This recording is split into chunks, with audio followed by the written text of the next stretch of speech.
so honored to be here. Any excuse to go from 100-degree weather in Texas to San Diego, I will raise my hand and you can count me in. As I was listening to that video, Brandon said I'm going to tell you about my nonprofit. I'm actually not. That wasn't in my sermon today. So if you have any questions about that, come up to me after. I'll tell you more about that. But one thing I love about doing kind of these one-off sermons is that you get to pick any passage you want out of the Bible. And I figured I would do my favorite passage because I haven't done it yet. And it's such a classic story, and that's the story of the Prodigal Son. And it's probably a story you've all heard before, but every time I hear it or read it, I hear it a little differently. This story is covered in the Gospel of Luke, and I'm so glad that Luke included this parable that Jesus told because none of the other Gospels tell this story. It's such a popular story, and normally in the Gospels, Matthew, Mark, Luke, and John, a lot of the stories are repeat. It's the same story, just told a little bit differently. And in this case, this story is one of the most popular stories in the Bible, and it's only in the Gospel of Luke. And it starts in Luke 15. And so Luke 15 starts with 3 parables. And that's the parable of the lost sheep, the parable of the lost coin, and then the parable of the lost son. And what I think is interesting about parables is they're these mini stories, but they're stories that Jesus tells to make a point. Because when people confront Jesus with a difficult question, he almost always responds with a story. And oftentimes, in typical Jesus fashion, the stories are weird and confusing and complicated, and you're like, did you even answer my question, Jesus? And in this case, in Luke 15, this is my Bible today. This is when you travel light. So I will be reading Luke 15 from here. I swear this is the Bible. So Luke 15 reads, "By this time, a lot of men and women of doubtful reputation were hanging around Jesus, listening intently. The Pharisees and religion scholars were not pleased at all, and they growled. They whispered, 'He takes in sinners and eats meals with them,' treating them like old friends. And their grumbling triggered the story by Jesus.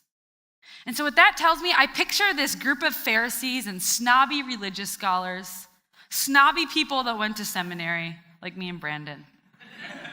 And they're like, this guy doesn't even eat with scholarly, smart people. He eats with the weirdos. And newsflash, that's like the whole point of Jesus' life. Is that when Jesus is given a choice between power and the marginalized, he chooses the marginalized every single time without fail. Brandon told me I'd get an amen to my left. And I'm loving it.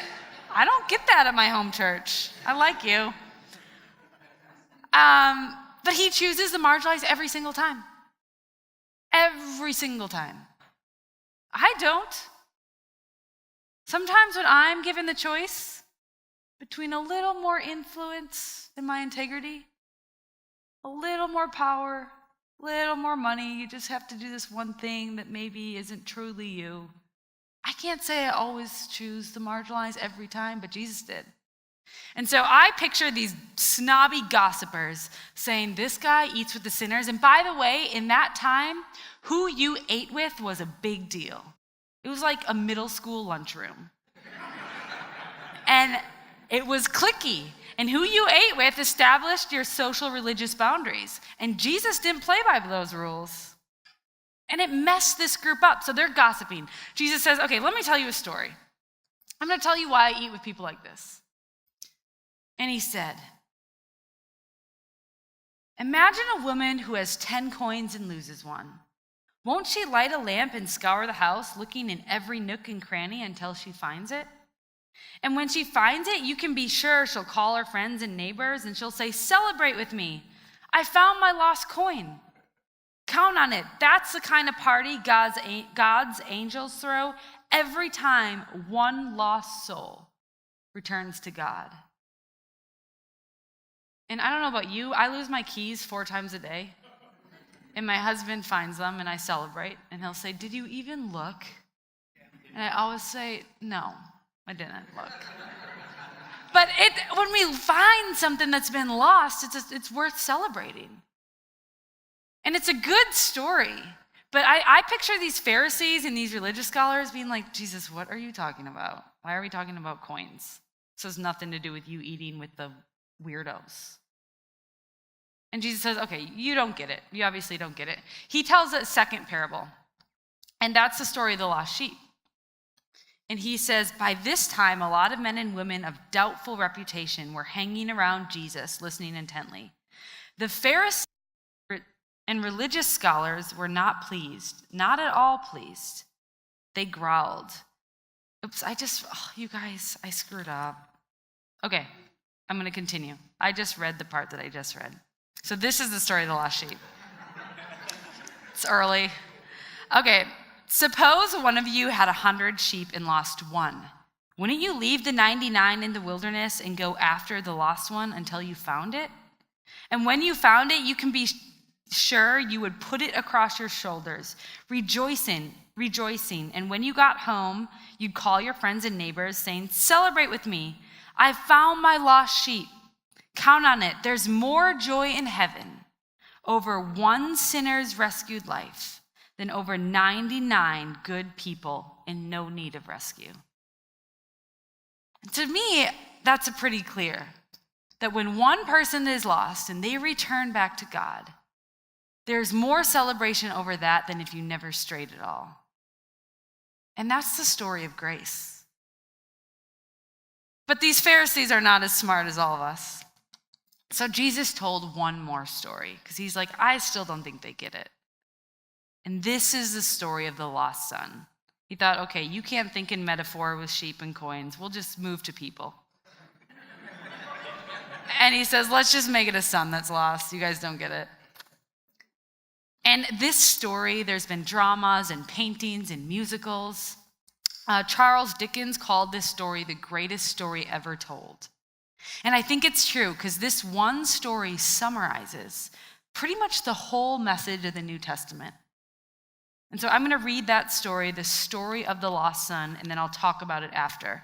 They asked if I had slides, and I didn't know slides were an option. So I would let you read along with me, only that I didn't do that. So you're just going to have to listen to me read. I apologize. So this is the story of the lost son, the third of the 3 parables that Jesus responded with. He said, there was once a man who had 2 sons.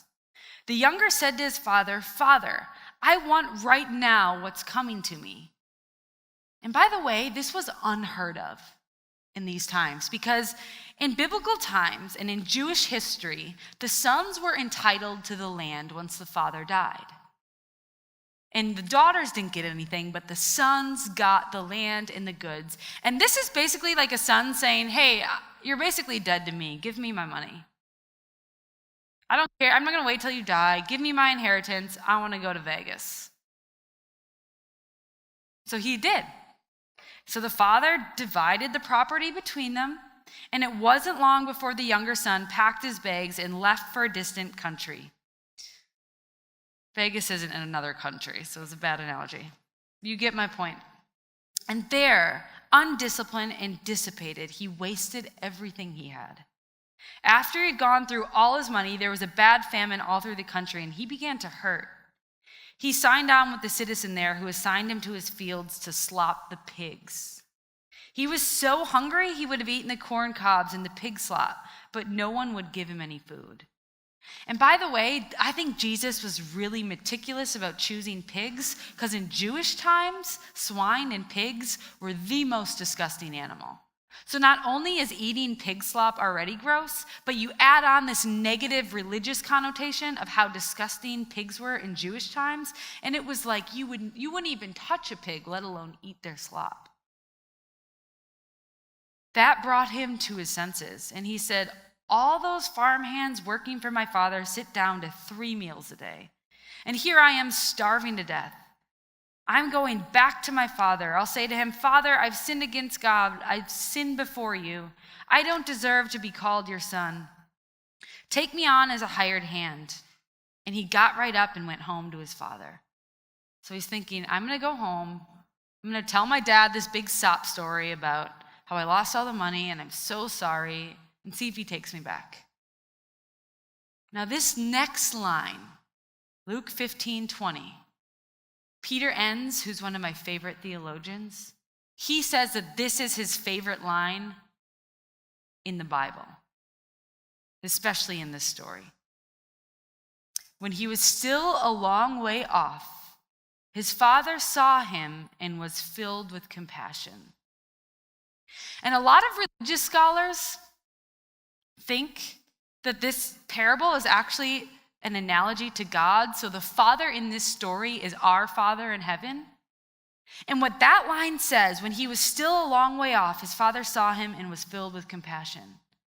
What that line means is that when we feel lost and like sinners or like we messed up, before we even know we messed up, before God hears our apology and confession, he's already looking at us with compassion. And that's the mystery of the Gospels, is that we can't earn this thing called grace. It's given before we even apologize. But sure enough, the son apologized anyway, and his heart was pounding. He ran out, embraced him, kissed him, and the son started his speech. "Father, I've sinned against God. I've sinned before you. I don't deserve to be called your son ever again." But the father wasn't even listening.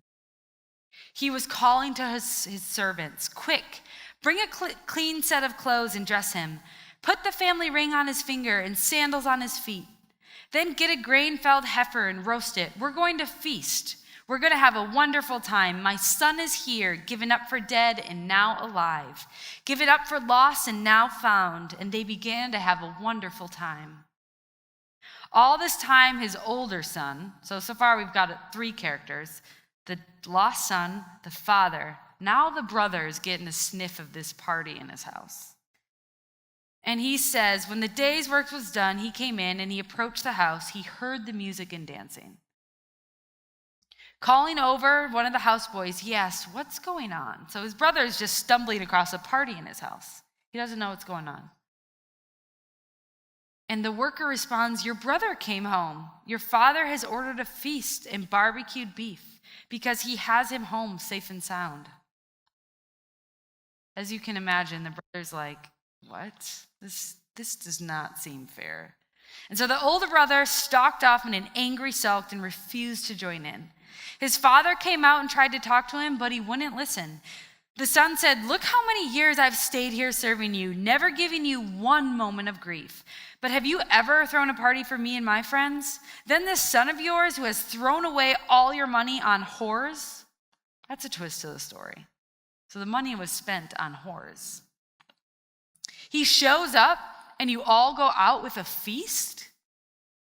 And the father replied, "Son, you don't understand. You are with me all the time, and everything that is mine is yours. But this is a wonderful time, and we had to celebrate. This brother of yours was dead, and now he's alive. He was lost, and now he's found." What I love about this story is that I think we all sympathize with both brothers. I mean, there's been times in my life where I think that we can earn our goodness. And if I think I'm better than someone and someone else is being treated by getting things that I don't think they deserve, that's when I notice myself being a jealous brother. Or I notice myself feeling lost and feeling so ridden with guilt that I forget that my God is already filled with compassion, ready to throw a party for me. But I'm tied to this transactional idea. I think in capitalism, we're so brainwashed with this idea that we have to earn things and that relationships are transactional. And that if we're good enough, then God will love us. But that's never been true. And I think Jesus tells this story because he's trying to communicate that when he's eating with those so-called outsiders, what they're not realizing is those are the types of people he wants to throw a party for, because our God is not a transactional God that makes you earn an in-group or an out-group. He just sees you as all in and loves you. Mission gathering. And that honestly, that's what I love about Brandon's theology, which I think is Jesus's theology. That's what I love about mission gathering. When I heard about you guys and what you're up to, I literally stalked Brandon at seminary. I thought he was just cool, because he is cool. And I made a donation to his nonprofit, and then I private messaged him. I slid into his DMs. And I was like, hey, Brandon, I donated to your nonprofit. Can we get coffee? I was doing a transactional thing with Brandon. I'm like, I donated, so you have to get coffee with me. Because that's how we often think, but that's not how God works. It's not transactional. And there have been times in my life, I've been accused of seeming like I have it all together. I curled my hair for you guys. You're seeing me on a showered day, okay? Did my makeup, put some tanning lotion on my legs. My husband zipped up my dress. I seem like I got it together. But in 2010, my husband was drafted in the NFL draft to go play for the Houston Texans. And I was graduating from my undergrad at the University of Wisconsin. Go Badgers. Yeah, she knows. As if I couldn't like this place more. We have a Badger fan. And I was 22 years old with a smoking hot husband that played in the NFL. We had money. I had opportunity, a family that loves me, and I became an addict. And I was kind of thought that when you have everything in your life, that then you'll be happy. And I had everything I wanted, and I was the most miserable I'd ever been. And I got prescribed this prescription medication that I kept abusing. I had different doctors to get more and more, and I'd meet up with people in the parking lot and do this shady exchange so I could get more pills. And I told my husband at that time, after I'd just gone to the hospital for taking too many pills, and he was away at training camp. And I told him after that night, I said, listen, you and I both know I have a problem. You're smoking hot. You can find a cute little wife that maybe even knows how to cook. Sky's the limit for you. And he looked at me and he said, Ericka, you don't understand. I love you.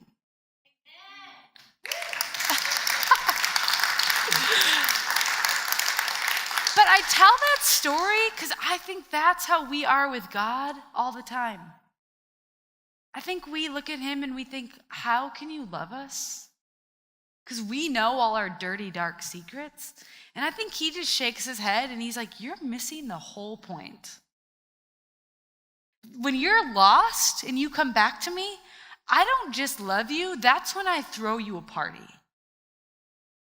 And that's what the parable of the lost son does. It reminds us that this whole idea of earning things, that does not apply to the economy of grace or the economy of God. And even if we want to earn it, we can't. It's freely given. That's the miracle of the life of Jesus. I'm in a season of my life right now where I'm working on my relationship with food. And if you're a woman, you probably know, or man, our diet culture is a toxic place to live. We are taught that our bodies are often objects. They're tools to get likes, tools to sell magazines. Our bodies are often objectified. And I think the reason that sometimes that stuff makes us feel bad, if I see a perfect magazine and it's airbrushed, I don't think it makes me feel bad because I'm not thin enough or good enough or pretty enough. I think it makes me feel bad because somewhere within me, I know that our bodies were made for so much more than selling. And so I'm working on this deconstructing my relationship with food, because it's been one area of my life that I feel like I haven't gotten control over. And when I was in high school, I was about 16 years old, and I was eating a loaf of bread at 1 a.m. with a stick of butter. And my dad came downstairs, and he caught me. And I felt filled with shame. I thought, like, why am I binging right now? It's 1 a.m. I'm a 16-year-old. And I had kind of my life together. Like, I played 3 sports, and I got all A's, and I had a boyfriend, and I was finding myself binging on food, and then I would wake up and compulsively run 6 miles. And so I was binging and then over-exercising and binging and over-exercising. And my parents said, Ericka, you need to get help. This is a problem. I think my dad just wanted toast in the morning. It's just like, I would like to have my morning toast. You eat all the bread at 1 a.m. It's weird, get help. But he drove me to Milwaukee, and I met with this counselor, and I kind of lied. I said, I only do it once in a while, but it was every week. And I said, no, I just like to exercise. I don't do it to make up for the calories, but that was a lie too. And I wasn't ready to get help. I was not ready. And I'm going to therapy right now to navigate my relationship with food, because it never really got better. I thought that maybe I was just so selfish that I had so much time to think about myself and food, and that if I taught high school full time and started a nonprofit and preached and went to school, I thought I could just distract myself away from this problem. And that wasn't true. Overworking just became another addiction. I was addicted to busyness. So I still have this problem with food. And my therapist said something to me that really blew my mind. She said, next time you binge, you cannot respond to yourself with punishment. You don't get to go on a punishing 9-mile run or to the gym for 2 hours. You have to respond to yourself with love, because that's the only way anyone has ever healed. And you guys, that advice has been a game changer. If I eat too much and I feel uncomfortable, when I respond to myself with love, I'm so much more less likely to go there in my loneliness or discomfort next time. And I think what she was telling, I'm pretty sure my therapist thinks I'm weird, because when she said that, I was like, that's the prodigal son. And she's just like, okay, you're a weird preacher. But it's true. He squanders all the money on whores, and our Father responds with a loving, compassionate party. It's counterintuitive for us to not go to punishment. But what these parables remind us is that love is the only way to heal. And Richard Rohr said on a podcast recently, he said that the opposite of punishment is healing. And so if we want to heal, we have to believe Jesus when he says that when you're lost and found, you're always loved. And in fact, that love never went away, because love and grace and inclusion are not things you earn in this world. They're things that are given freely. An addiction researcher by the name of Bruce Alexander, he did this research called Rat Park. And in previous addiction studies, they give a rat like cocaine or drugs and then food. And what addiction research can prove is that you can get a rat hooked on drugs. So eventually the rat will go back to the drugs instead of the food. Well, Bruce Alexander did something called Rat Park. And he created like a rat paradise. So there were spinning wheels for the rats to play on, and there were other rats to interact with, and there were things to do. And he found that rats did still get addicted to drugs in this scenario, but they were less likely to get addicted when they were connected. And I think the story of the prodigal son is a story about what can happen when we're connected with God and when we know we're loved. And in connection, we can thrive. But when we disconnect and disengage because we're full of shame and loneliness and we don't think we need help and we can do it by ourselves, that's when healing never works. And so I'm so excited about Living Waters, hearing your announcement. I'm like, that's my sermon. Go to Living Waters recovery team if you need any help, because I'm excited about what you're doing.